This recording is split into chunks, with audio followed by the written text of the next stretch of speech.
다 같이 일어나서 묵도하심으로 2부 예배 하나님께 드립니다.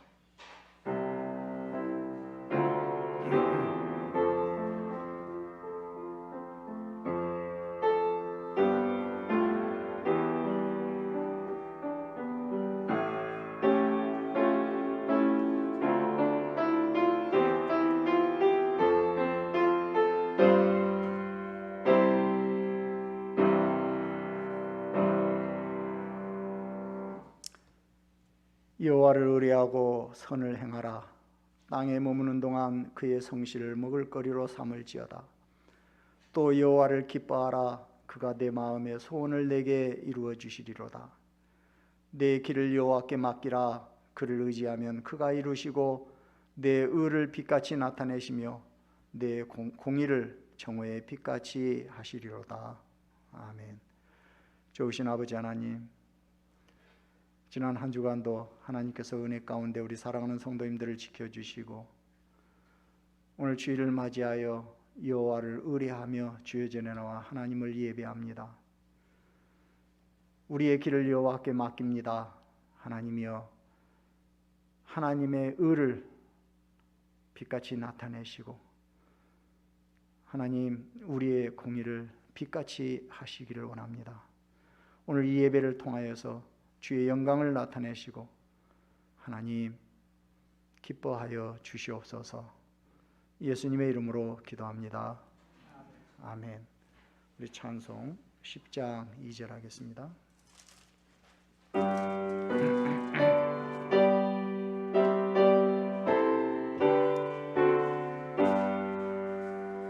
강생한 성자여 오셔서 기도를 들으소서.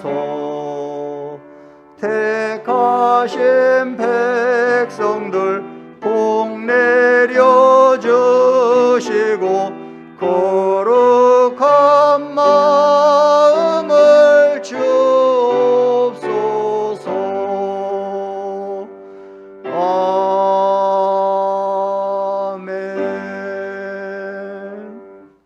교동문 78번 요한복음 14장을 교독합니다.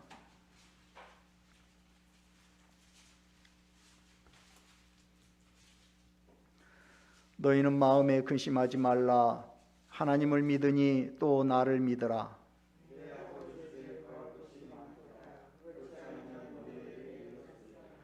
내가 너희를 위하여 거처를 예비하러 가노니 가서 너희를 위하여 거처를 예비하면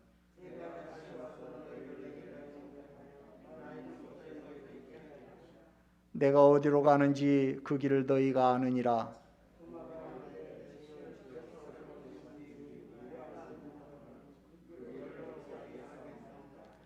예수께서 이르시되 내가 곧 길이요 진리요 생명이니.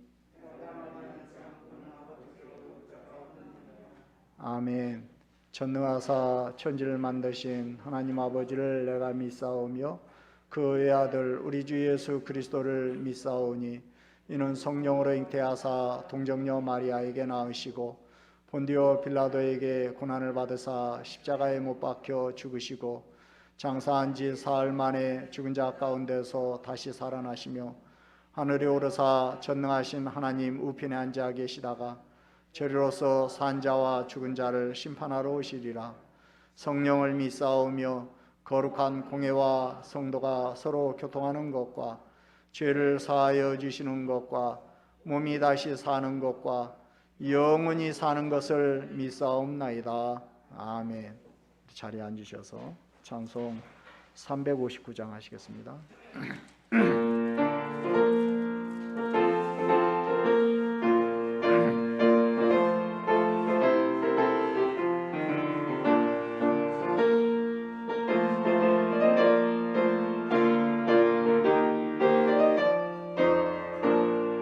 천성을 향해 가는 성도들아 앞길에 장애를 두려워 말라.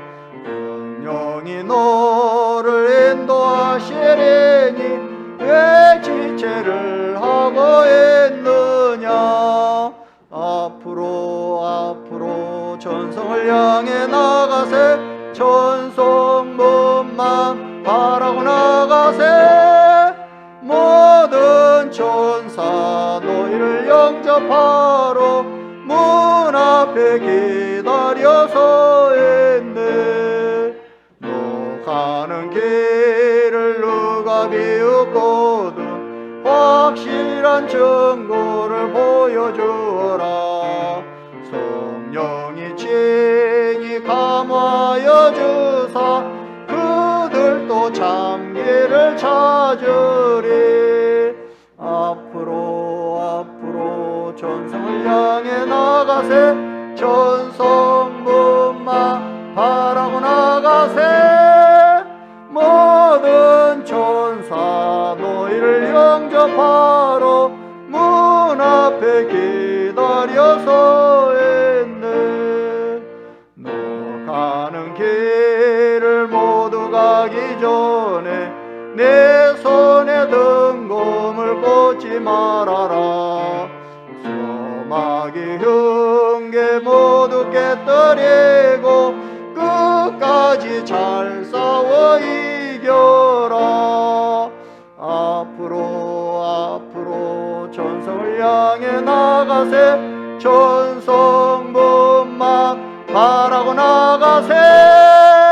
모든 천사 너희를 영접하러 문 앞에 기다려서 있네.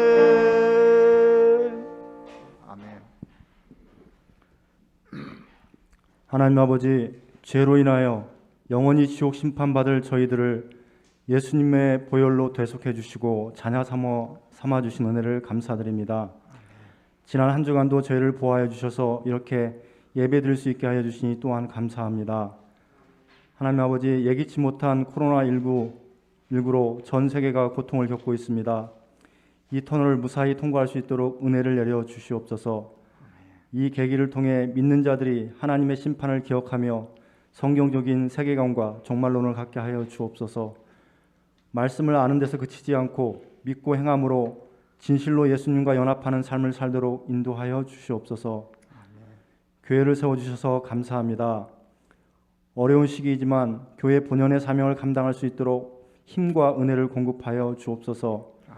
최건희 목사님에게 영육간의 강건함을 주시옵고 말씀을 깨달아 쉽게 증거하시는 능력을 부어 주시옵소서. 교회 중직자와 목자, 교사들이 영적으로 잠들지 않고 먼저 깨어 시대를 분별하고 사명인으로서 정체성을 자각하고 삶을 살아갈 수 있도록 인도하여 주옵소서. 하루속히 이 예배당에서 모든 성도가 나와 마음껏 예배드릴 수 있도록 은혜를 내려 주시옵소서. 이제 단위에 서시는 목사님께 성령의 능력을 부어주시고 그 말씀을 쉽고도 분명하게 선포하도록 인도하여 주옵소서. 저희들에게 깨달는 지혜를 주시옵고 힘써 말씀대로 살 수 있도록 믿음과 능력을 허락해 주옵소서. 모든 예배 순서를 통해 주님 홀로 영광 받으시기를 원하오며 예수님의 이름으로 기도하였습니다. 아멘.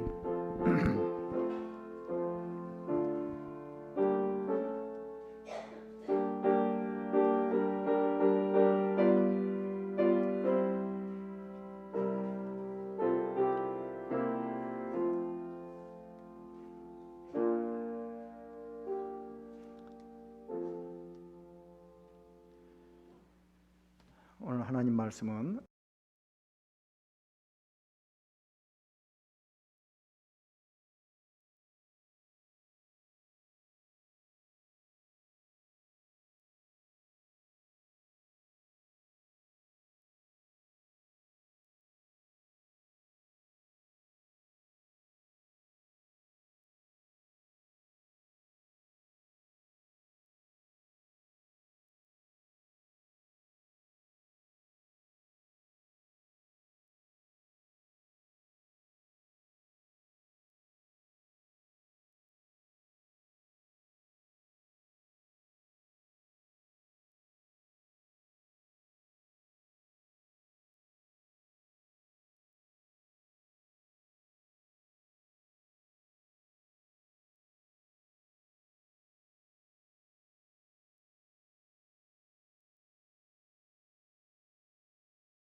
하나님 앞에 봉헌합니다.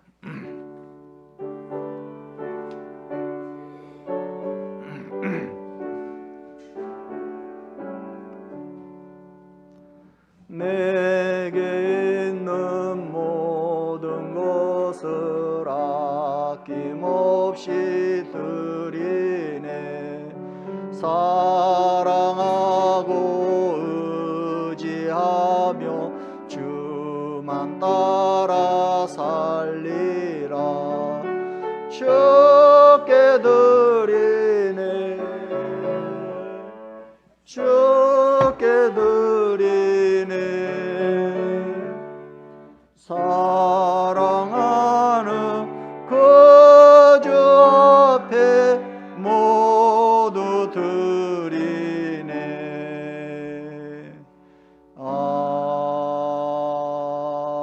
아멘.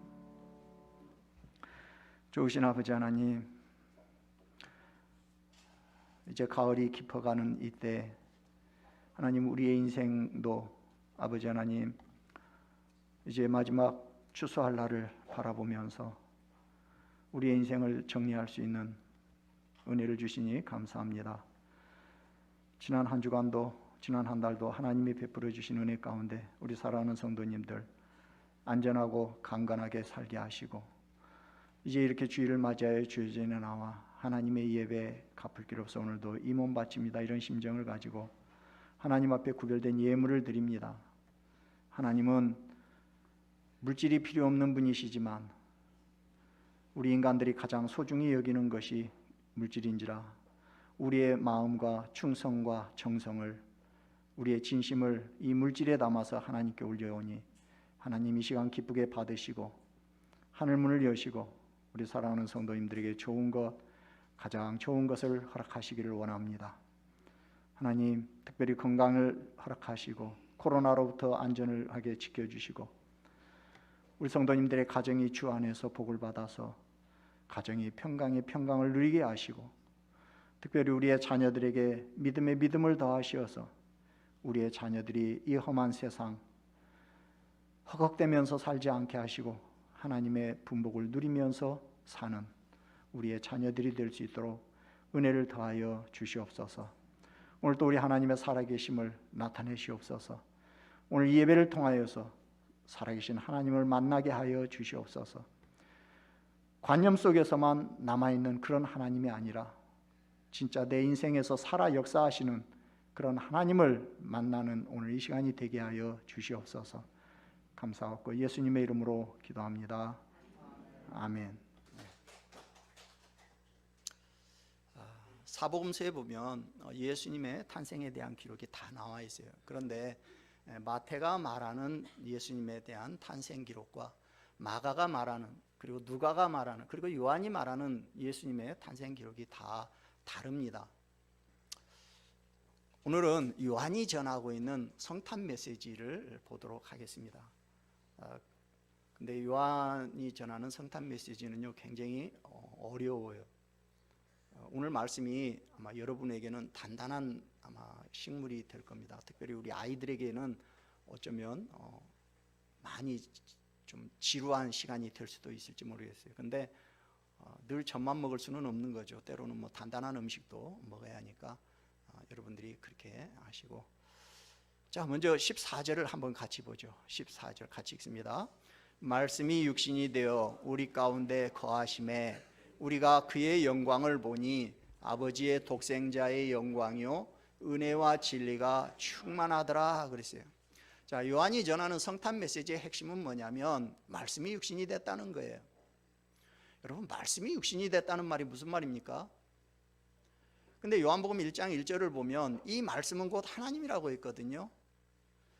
그러면 말씀이 어떻게 하나님이 될 수가 있죠? 또 이 말씀대로라면 말씀이 육신이 됐다는 건 하나님이 육신이 됐다는 말인데 그 말이 무슨 의미입니까? 하나님이 어떻게 육신이 되실 수 있죠? 여기서 말하는 육신이라는 건, 사르스라는 건 이제 살을 말하는데요, 우리의 몸, 혈육을 가진 인간을 말합니다. 그러면 하나님이 인간의 몸을 가지셨다라는 건데, 하나님이 인간의 몸을 입었는데도 근데도 하나님으로서의 상태가 그대로 유지가 됩니까? 하나님이 인간의 몸을 입었다면 그래도 하나님이냐는 거죠. 우리와 같은 육신을 가진 하나님을 우리가 하나님으로 받아들일 수 있을까요? 만약 여러분 주변에 누군가가 내가 하나님이다 이렇게 말한다면 여러분 어떻게 하시겠어요? 지금 나하고 똑같은 몸을 가지고 있는 어떤 사람이 내가 사실은 신인데 내가 너하고 똑같은 몸을 입고 지금 여기 왔거든, 이렇게 말하면 여러분 과연 그 사실을 받아들일 수 있겠습니까? 왜 하나님께서 인간의 육신을 가지셨을까요? 여러분은 하나님께서 인간의 몸을 가지셨다라는 말이 납득이 됩니까? 여기서 말씀이 육신이 되신 분은 누구냐? 바로 예수님이세요. 그렇다면 왜 하나님이신 예수님이 육신의 몸을 입고 이 땅에 오셔야 했을까요? 성경에 답이 나와 있어요. 말씀이 육신이 되어 우리 가운데 거하심에. 자, 하나님이신 예수님이 인간의 몸을 입고 이 땅에 오셔야 했던 이유가 뭐예요? 우리 가운데 거하시기 위해서. 이 말을 직역하면 그는 우리 가운데 천막을 치셨다 그 말인데요, 로고스가 육체로 거하시는 것은 일시적이라는 거죠. 천막이라는 건 일시적인 거죠. 자, 그리스도께서 우리와 같은 모양으로 인간으로서 이 세상에 머무신 기간은요 짧았어요. 시간적으로 보면 한 33년 정도가 전부였어요. 물론 그 이후에도 성령을 통해서 우리와 함께 하시기는 합니다만은, 그러나 육신을 입고 있었던 기간은 잠시였어요. 하나님이 우리와 같은 육신의 몸으로 우리 곁에 오신 이유가 뭡니까? 우리 안에 거하시면서 하나님이 누구인지, 또 우리 가운데 왜 오셨는가 하는 걸 알려주시기를 원했어요.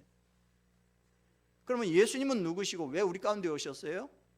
예수님은 육신의 몸으로 우리 가운데 오셔서 함께 사시면서 예수님이 바로 하나님의 아들 그리스도라는 건 메시아입니다. 메시아라는 걸 우리로 하여금 듣고 보고 믿게 함으로 결국 그 이름을 힘입어서 구원을 얻고 영생을 얻게 하시기 위해서 우리 가운데 오신 거예요. 다시 말하면 하나님 아버지의 구원 계획과 목적에 따라서 인간의 몸을 입고 이 땅에 오신 거예요. 그러면 예수님은 누구시냐? 첫째로 예수님은 신성을 가지고 있는 하나님이셔요. 자, 14절을 보니까 말씀이 육신이 되어 우리 가운데 거하심에, 그렇죠? 자, 이 말씀을 우리가 이해를 하려면요, 먼저 1장 1절 말씀을부터 먼저 봐야 해요. 1장 1절을 한번 같이 읽어보죠. 태초에 말씀이 계시니라. 이 말씀이 하나님과 함께 계셨으니 이 말씀은 곧 하나님이시니라. 자, 여기 말씀이라는 건 예수님을 말하는데, 요한은 말씀이라고 하는 어떤 이미지를 이용해서 예수님의 선제성이라는 건 창세 이전부터 영원히 존재하고 계셨다는 얘기예요. 그 다음에 영원성을 가진 하나님이다라는 사실을 지금 드러내고 있는 거예요. 예수님이 말씀이라는 말이 아니에요. 왜냐하면 예수님은 말씀이라고는 어떤 한정된 용어에 갇히시는 그런 제한된 존재가 아니에요. 그럼에도 불구하고 요한이 예수님을 말씀이라고 표현을 한 것은 이런 은유적인 표현을 통해서 예수님의 신성을 사람들에게 납득시키기가 용이했기 때문인 거예요. 자, 요한이 예수님의 신성을 증거하기 위해서 말씀, 로고스라고 한 것은 이 로고스라고 하는 개념이 그 당시에 유대인이나 헬라인들에게 익숙했기 때문인 거예요. 유대인들에게 있어서 말씀은 실제로 어떤 일을 행하는 능력입니다. 자, 구약성경에 보면 천지창조 때 말씀의 위력이 나타나죠. 그 말씀은 하나님의 계획과 목적을 온전히 성취하는 능력이었어요. 즉 하나님이 말씀하실 때 모든 것이 그대로 다 이루어졌던 거예요. 이런 능력을 잘 알고 있는 유대인에게 요한은 예수님을 말씀으로 표현을 함으로 창조적인 능력을 가지고 계시는 그분의 신성을 이렇게 전달을 한 거예요. 또 로고스는 헬라인들에게도 역시 익숙한 개념이에요. 헬라의 그 스토익 철학자들은, 스토아파는 자연의 질서와 조화가 유지되는 것과 관련해서 만물은 로고스, 즉 말씀에 의해서 지배되고 있다, 이렇게 봤어요. 그러니까 그들에게 있어서 로고스라는 건 이 세상에 의미를 주는 어떤 이성이고 세계를 질서 있게 유지시키는 원리이고 힘이에요. 그래서 요한은 유대인에게나 헬라인에게 익숙한 이 로고스라는 말씀이라는 단어를 사용해서 예수님을 말씀이다 이렇게 지금 표현을 한 거예요. 그러니까 예수님의 신적인 속성을 보여주는 이 로고스로서의 말씀은 하나님의 입에서 나오는 말씀, 우리가 흔히 레마라고 하는 이 말씀과는 다른 거예요. 요한이 말하는 로고스는 헬라 철학에서 주장하는 어떤 현상계 안에 내재되어 있는 어떤 만물의 원리 이런 것이 아니고요, 또 어떤 신비주의자들이 주장하는 것처럼 예수님이 말씀이라고 하는 어떤 신비한 형태로 존재하다가 육신을 입으셨다, 이것도 아닌 거예요.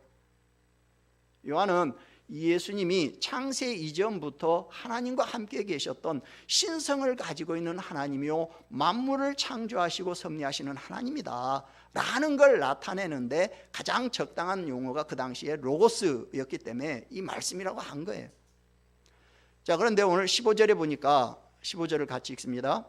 요한이 그에 대하여 증언하여 외쳐 이르되 내가 전에 말하기를 내 뒤에 오시는 이가 나보다 앞선 것은 나보다 먼저 계심이라 한 것이 이 사람을 가리킴이라 하니라.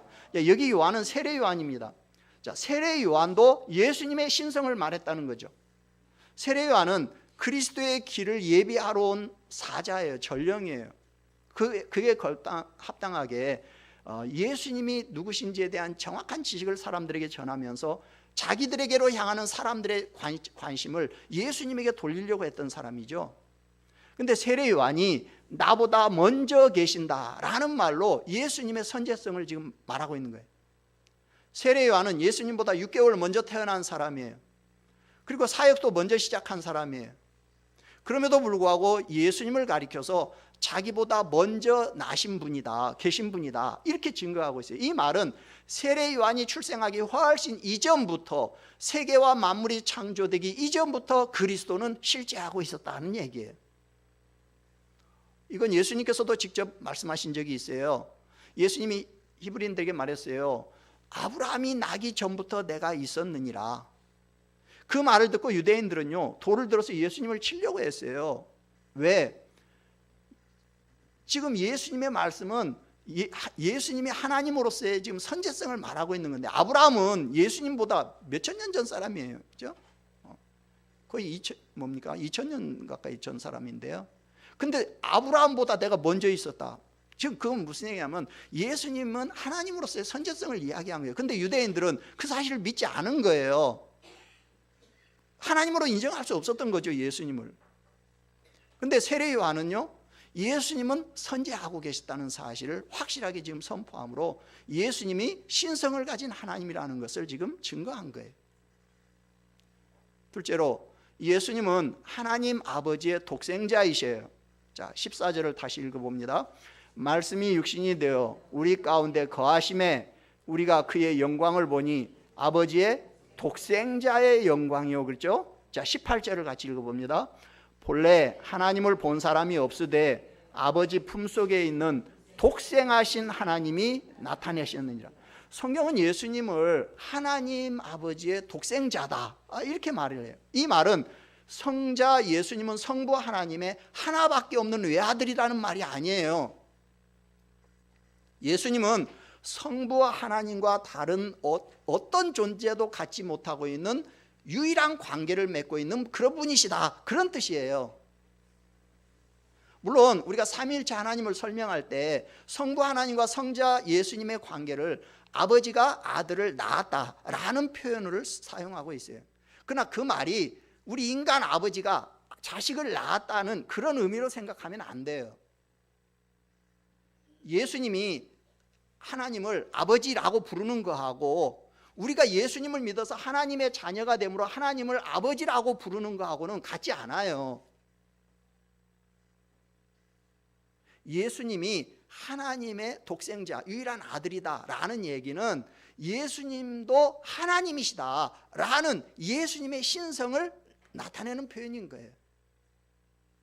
그러니까 성자 하나님이 성부 하나님과는 끊을 수 없는 매우 밀접한 관계에 있다라는 걸 오늘 여기 보면 아버지 품속에 있다라는 말로 지금 표현을 하고 있는 거예요.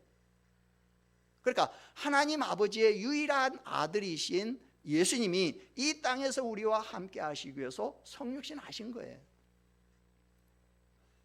셋째로, 예수님은 보이지 않는 하나님을 계시하신 분이세요.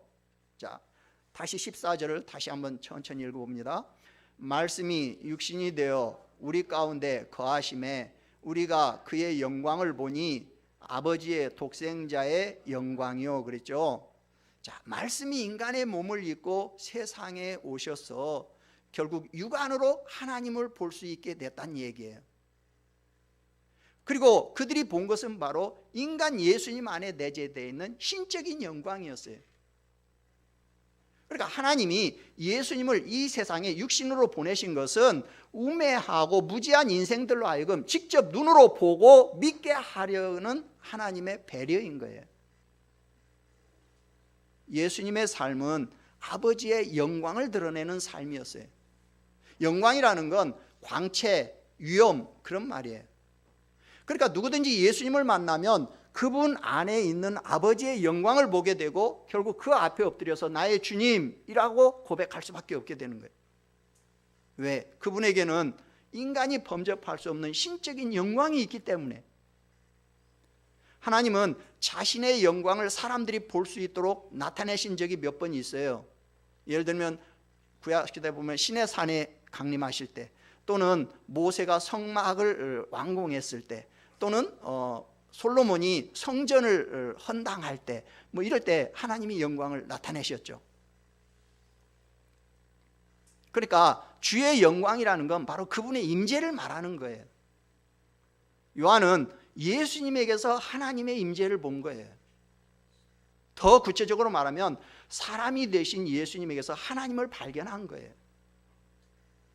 근데 18절 같이 읽어보죠. 18절. 본래 하나님을 본 사람이 없으되 아버지 품속에 있는 독생하신 하나님이 나타내셨느니라. 여러분, 그리스도 이전에 하나님을 본 사람은 아무도 없어요. 유대인이나 헬라인이나 하나님을 보거나 만난다는 것은 불가능한 일로 여겼어요. 물론 하나님은 노아에게 말씀하셨고 아브라함과는 친구처럼 다정하셨고 모세와는 대면하여 말씀하셨다고 그랬어요. 그러나 그들이 하나님을 보거나 대면한 것은 하나님의 완전한 실체를 본 것이 아니라 부분적인 영광을 본 거예요. 부정한 인간이 거룩하신 하나님을 직접 대면한다는 것은 곧 죽음을 의미하는 거예요. 그러므로 이건 상상할 수 없는 일이에요. 그런데 하나님은 예수님을 통해서 그 자신을 전적으로 계시하셨어요. 그러니까 모든 사람은 이제 예수 그리스도를 통하지 않고는 하나님을 만나거나 하나님의 본질에 접근할 수 없어요. 창세 이후에 하나님을 본 사람은 아무도 없어요. 그분이 사람들 가운데 자기를 나타내시기는 했지만 그분의 임재 사실을 깨달은 것과 그분의 메시지를 전해 들은 것이 고작이었어요. 그러나 그리스도의 오심으로 이제 사정은 달라졌어요.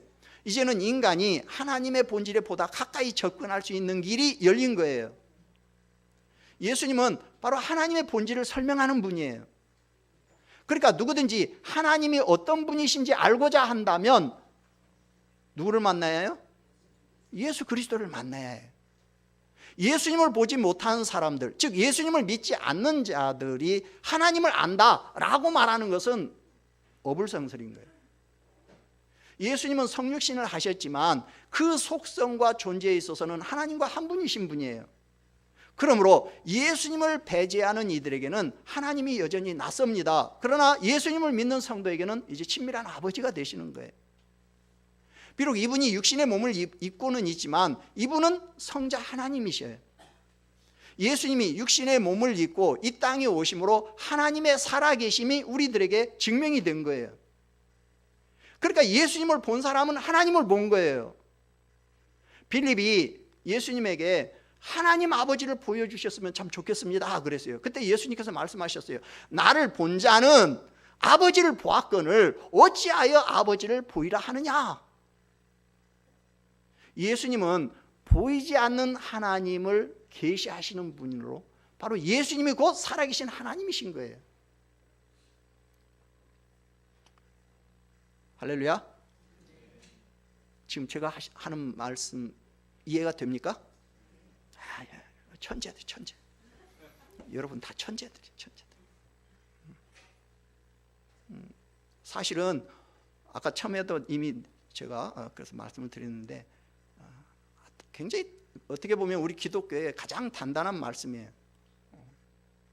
근데 이 부분에 대해서 여러분들이 확신을 가지고 있지 않으면 안 돼요. 바로 기독론의 바로 이제 지금 가장 핵심적인 내용을 말씀을 드렸는데요. 자, 그래서 네 번째로 예수님 안에는 은혜와 진리가 충만해요. 자, 14절을 다시 천천히 읽어봅니다. 말씀이 육신이 되어 우리 가운데 거하심에 우리가 그의 영광을 보니 아버지의 독생자의 영광이요 은혜와 진리가 충만하더라 그랬어요. 자, 요한이 예수님에게서 자신의 눈으로 직접 보고 확신한 것은 뭐냐면 은혜와 진리가 충만하다는 거였어요. 은혜와 진리라는 건 하나님의 본질적인 특성이에요. 근데 예수님 안에 이것이 충만하다, 그 이야기는 예수님이 바로 신적인 본질을 지니신 분이시다라는 확실한 증거인 거죠. 그러니까 예수님 안에는 하나님의 속성을 대표하는 은혜와 진리가 그분의 신성을 입증하기에 충분할 만큼 구비되어 있다는 거예요. 그러면 예수님에게 충만한 은혜와 진리가 뭡니까? 먼저 은혜라는 것은 전혀 받을 자격이 없는 자에게 주어지는 분에 넘치는 선물을 말합니다. 인류의 시조이고 모든 인간의 대표인 아담의 불순종으로 인해서 야기된 인간의 타락과 무능은 자기의 노력으로 의롭게 되는 것은 불가능해요. 하나님의 은혜만이 유일한 희망인데, 근데 이 은혜가 예수님에게 충만하다는 거예요. 즉 죄 아래에 있어서 무능할 뿐만 아니라 끊임없이 반역하는 인생들을 구원할 길이 오직 예수님에게 있다는 거예요. 우리가 어떤 대가를 지불해도 구원을 받을 수가 없는데 하나님께서 예수님을 통해서 이 구원의 은혜를 선물로 주셨어요. 예수님은 우리 죄를 해결하기 위해서 화목제물로 이 세상에 오신 분이에요. 예수님은 십자가의 죽음으로 구원의 은혜의 선물을 우리에게 나누어 주시기 위해서 성육신 하신 거예요. 진리는요, 하나님 앞에 설 수 있는 자격입니다. 불의와는 반대되는 의를 말하는 거예요. 자, 모든 사람이 죄를 범하였음에 하나님의 영광에 이르지 못합니다. 우리는 하나님의 기준에 도달할 수가 없어서 아무도 진리에 이를 수가 없어요. 우리는 모두 죄인이기 때문에 하나님 앞에 설 수 있는 자격이 0.1%도 없어요. 근데 예수님께서 이 땅에 오셔서 우리 가운데 거하심으로 죄인들이 하나님 앞에 설 수 있는 자격을 주셨어요. 진리의 통로가 되셨어요. 그래서 예수님은 자기를 진리라고 말씀하셨어요. 내가 곧 길이요 진리요 생명이라고 했죠. 오늘 요한복음 8장 32절에서는요 진리를 알지니 진리가 너희를 자유롭게 하리라 그러셨어요. 예수님은 우리에게 하나님 앞에 설 수 있는 자격을 주시려고 성육신 하신 분이에요. 예수님의 의가 완전히 우리를 덮어가지고 우리가 이제 하나님 앞에 온전히 설 수 있는 자격을 우리가 부여받은 거예요. 예수님은 은혜와 진리가 충만한 분이셔요. 16절 같이 읽습니다. 우리가 다 그의 충만한 데서 받으니 은혜 위에 은혜로라. 여러분, 은혜 위에 은혜라. 이건 가장 큰 은혜, 끊임없이 계속되는 은혜, 최상급, 히브리어의 최상급 표현이라고 했죠. 제가 성도가 누리는 은혜의 원천이 바로 그리스도예요. 그리스도는 은혜와 진리가 결코 마르지 않는 샘과 같아서 우리의 구원을 언제든지 충족시켜 주시는 분이에요. 이 세상의 샘은요 가물거나 또는 이용하는 사람이 너무 많으면요 물이 고갈될 수가 있어요. 그러나 그리스도 안에 있는 은혜와 진리는 우리 인류가 아무리 많이 받아도 고갈되는 법이 없어요. 그래서 주님은요 말씀하셨어요. 누구든지 목마르거든 내게로 와서 마셔라. 예수님께로 오는 자마다 영원히 목마르지 않는 것은 그분 안에 있는 은혜와 진리가 풍성해서 항상 넘치기 때문에. 모든 사람에게는 이 세상의 것으로는 도저히 채워질 수 없는 빈자리가 있어요. 이것은 오직 예수님 안에 충만한 것으로만 채워줄 수가 있어요. 따라서 예수님을 믿지 않는 사람은 결코 완전한 만족을 누릴 수가 없어요. 이 세상에서. 그러나 예수 안에 있는 자는 그 누구도 부족함이 없는 풍성하고 충만한 은혜를 누리게 됩니다. 17절 같이 읽습니다. 율법은 모세로 말미암아 주어진 것이요 은혜와 진리는 예수 그리스도로 말미암아 온 것이다. 예. 율법이 사람의 손을 밀어서 주어진 것과는 달리 은혜와 진리는 하나님이신 예수 그리스도를 통해서 직접적으로 온 거예요.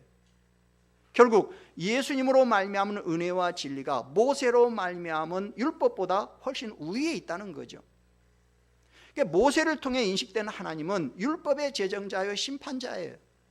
그러나 예수님을 통해서 율법의 제정자이신 하나님은 아버지로서의 하나님이 되셨고 심판자인 하나님은 사랑의 하나님이 되신 거예요. 결국 은혜와 진리가 충만하다는 것은 예수님이 주시는 구원의 은혜, 진리 안에서 자유하게 하시는 그 의가 우리 주님 속에는 넘쳐난다는 거예요. 그러므로 예수님을 믿는 자는 진리 안에서 자유하고 기뻐할 수 있습니다.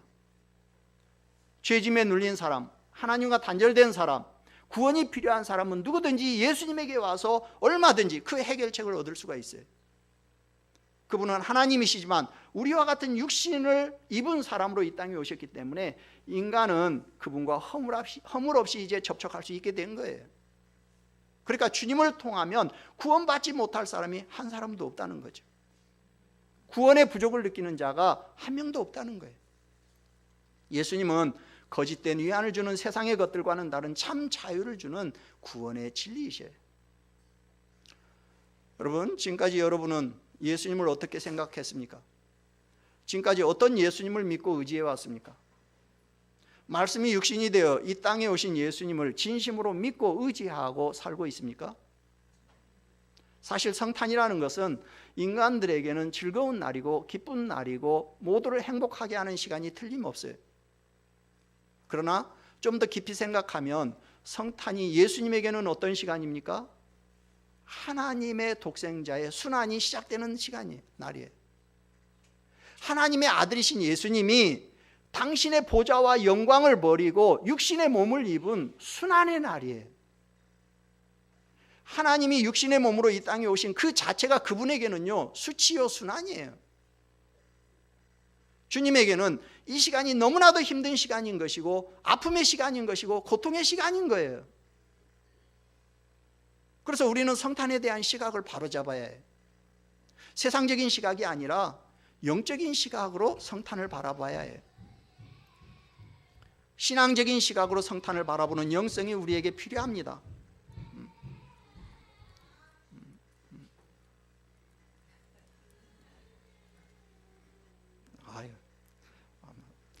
살아있으면 막 살아있음을 느껴요. 생동감이 막.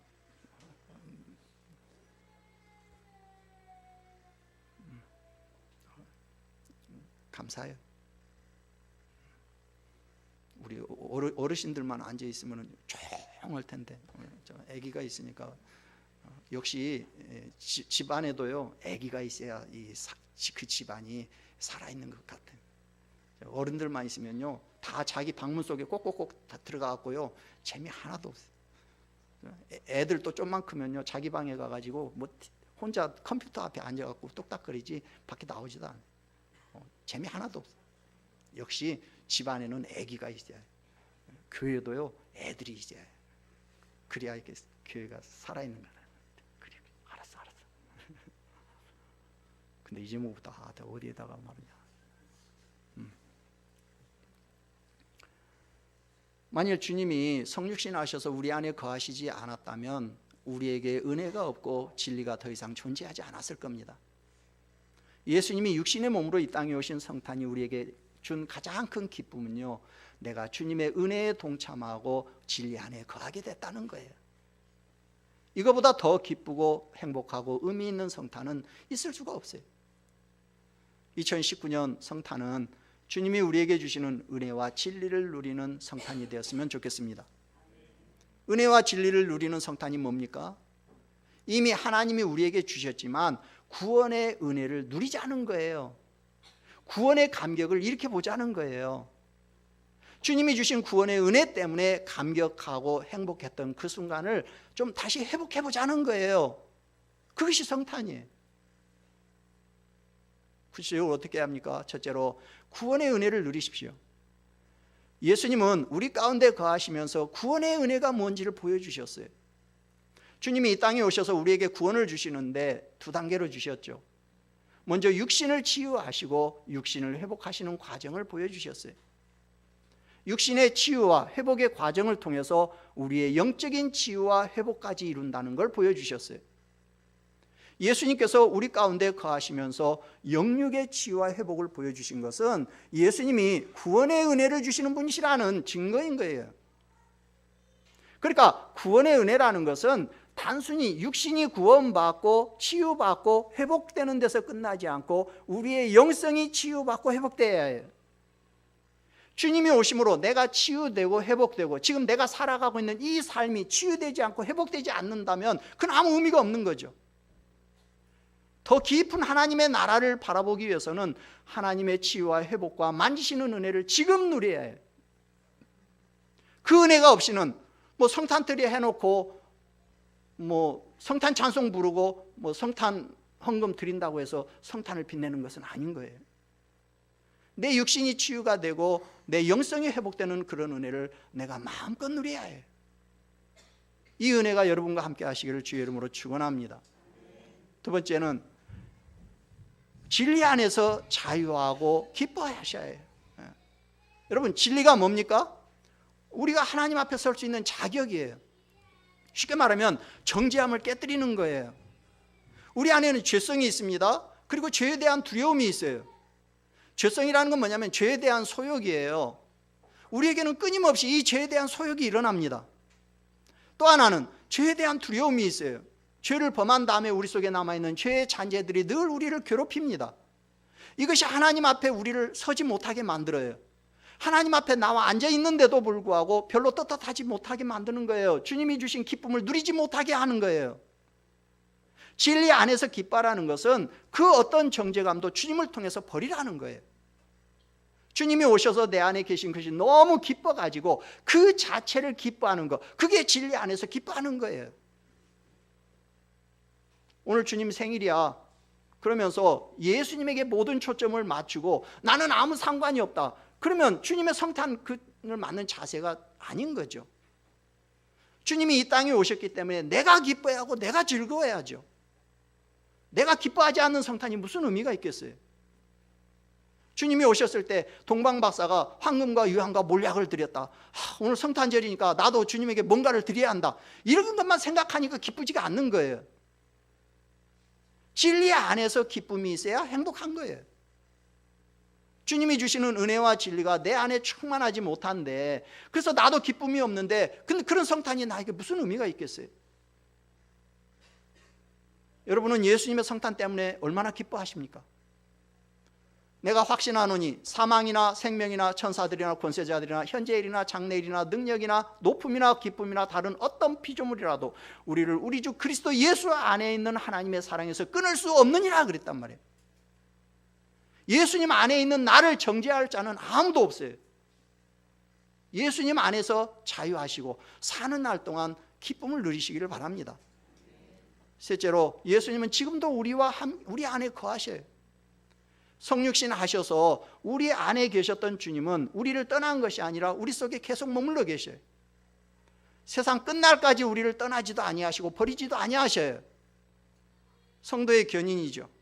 그러니까 주님이 주시는 구원의 은혜와 진리 안에서 기뻐하는 은혜가 하나님 나라에 갈 때까지 우리 안에서 떨어지지 않는다는 거죠. 이 은혜와 진리를 우리에게 계속 공급해 주시기 위해서 주님은 우리 안에 계시는 거예요. 살면서 누리는 기쁨은 방전될 때가 있어요. 자식이 1등 해갖고 기뻤는데요, 그 다음 달에는 2등, 3등으로 떨어질 수 있어요. 그러면 기쁨이 사라지는 거예요. 그런데 주님이 계속 소모되는 우리의 영성과 삶을 보충해 주셔요. 그것이 주님이 우리 안에 계시는 이유인 거예요. 주님은 우리와 함께 계시면서 우리를 도와주셔요. 주님은요, 자신을 최고의 선물로 우리에게 주셨어요. 그렇다면 이 성탄절에 여러분들이 주님에게 드릴 선물은 무엇이겠습니까? 나와 함께 하시며 은혜와 진리를 충만하게 해주시는 주님에게 감사하며 진리 안에서 자유함을 누리면서 기뻐하시기를 바랍니다. 내 육신이 치유가 되고 영성이 회복되는 은혜를 마음껏 누리는 성탄절이 될 수 있기를 주님의 이름으로 축원합니다. 아멘.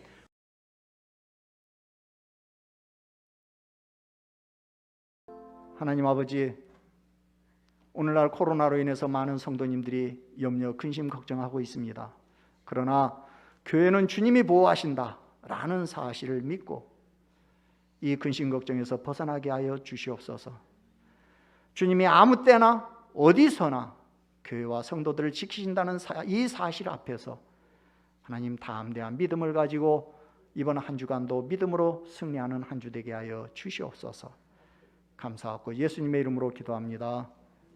아멘. 여호와는 내게 복을 주시고 너를 지키시기를 원하며 여호와는 그의 얼굴을 내게 비추사 은혜 베푸시기를 원하며 여호와는 그 얼굴을 내게로 향하여 드사 평강 주시기를 원하노라.